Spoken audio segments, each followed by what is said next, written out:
Good morning. Happy Wednesday, all empathic, sensitive souls. How are you? How has the week gone so far? On Monday, we drew the movement card, and it says you are in a time of positive forward motion.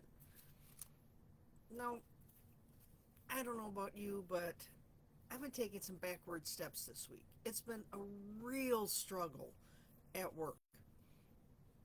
And I have to stop myself when I'm like, oh, I'm not getting anywhere. Nothing's moving. I'm stagnant or I'm in a backwards movement.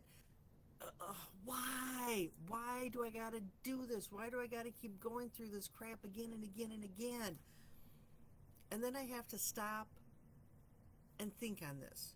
Okay, backwards is still movement. It's not forward like we like to think. We're healing and moving forward. The world is becoming magical. Well, the world has always been magical. We just haven't been able to see it because we've been in survival mode. And when you start working and healing yourself, when you work on your shadow self, when you work on those emotions that we really don't like to think about, that we carry, whether it's grief or anger or fear, feeling not good enough or less than, thinking we aren't worthy, when you start working on those emotions and the guilt, because there's always guilt, shame, that's another good one. When we start working on that and we think, oh, we're going to be healed and we're going to spring forward, but we keep spiraling and we keep circling back around. And every time we come around, it's like, oh, why? I thought I healed this and worked on this, but did you? So I have to look at when I take a step backwards and I'm not getting forward motion, or things at work seem to be ramping up again and it's the same old drama, drama, drama. Okay, what is this trying to teach me? What have I learned? And oh my gosh, look how far I've come compared to how I would have reacted last year, 10 years ago, 20 years ago. So even though it's backwards, or I feel that I'm moving backwards, I'm taking 3 steps back to try to get 1 step forward, that I give myself a pat, an atta girl, yay, look at you, because we don't do that often enough. That even though it may be a step backwards, it gives us time to reflect. Find that treasure that we might have overlooked. And the treasure is the nugget of information, the, oh my gosh, I wouldn't have reacted that way last year or even last week. My gosh, I'm working on being a better version of me. And then, when things get stagnant and you're stuck in that, try shifting the perspective of, okay, if I look at it at this angle or from this viewpoint, and I try to do that with other people, like a coworker that always sends snarky emails like, why did so and so do this and that and the other? And not to be mean or anything, but I just don't understand. And I always throw back, what if she was thinking this? Or maybe it was this. Well, ever since I've started doing that, those snarky emails are less and less and less. Now, does that mean that there's not times where I want to put that feeling and emotions, I want to wear that again? Oh no, there's times I want to jump on that bandwagon. I want to wear that comfortable pair of shoes that I have broken in, and I am comfortable in that emotion because that's the way it used to be. And then I have to stop and go, that's not me anymore. It doesn't make me happy to act that way. It doesn't make me happy to commiserate in the misery and to put somebody else down to make me or someone else feel better. So I have to remind myself, I have to pull myself out of that and say, nah, that's not me.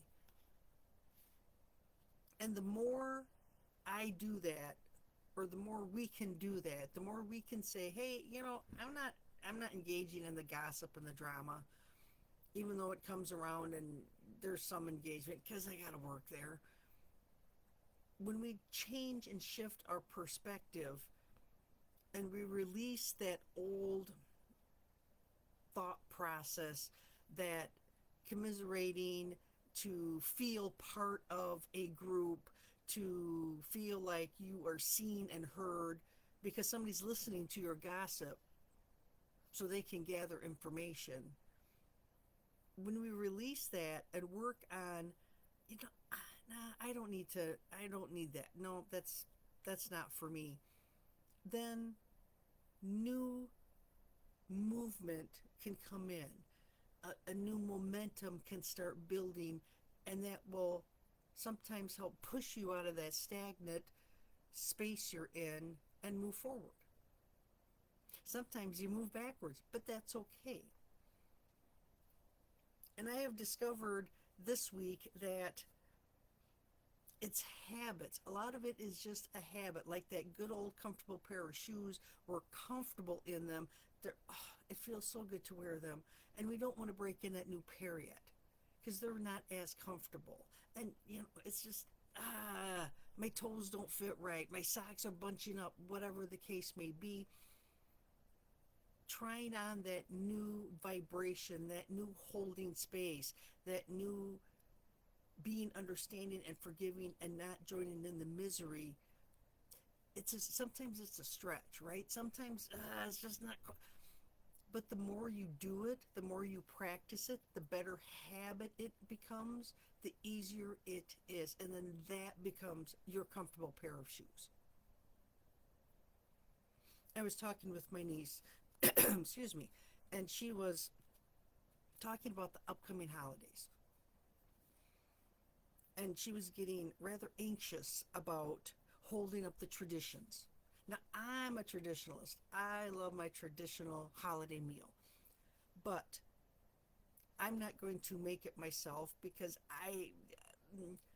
I'm one person. It's going to take me a month of Sundays to go through all the food.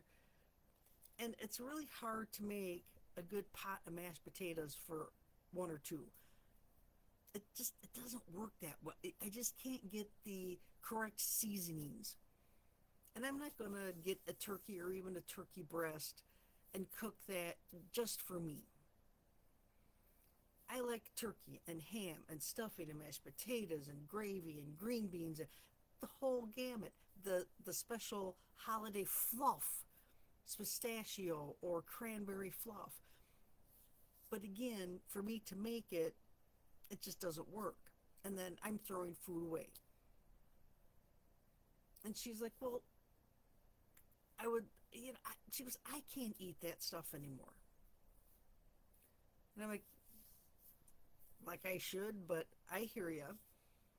And she goes, well, we always made cookies for the holidays. And she goes, I can't eat the cookies. And my kids don't really like the cookies. And then we end up spending so much money on the sugar and the flour and the butter, the eggs. And then what do we do with it all? We end up throwing it away. And what is the point? I said, okay. She goes, I said, is there a little guilt in there that you think you're letting somebody down? Well, yeah. Like, why don't you create new traditions? Why do you have to carry on the same old tradition if it no longer works for you? Create a new tradition of what works for you and your family. She has two boys that are autistic, and they do not like different foods. They are very rigid in what they eat. It's a texture, it's a taste, it is what it is. So they don't like to eat the traditional Thanksgiving fare or Christmas fare that we usually have. And she goes, why am I spending all this money when I'm not even eating it? We're not even partaking in it. She goes, I may have a bun or I may have some ham or some turkey, but I can't eat the rest of the stuff. And I can't eat the cookies. I said, then why are you worried about making them? Well, maybe I'll just get those rolls of sugar cookies and we can cut them and bake them and decorate them that way. I'm like, well, why not? So she asked her kids, and like, we don't like sugar cookies. Well, what do you like? Well, we like chocolate chip cookies.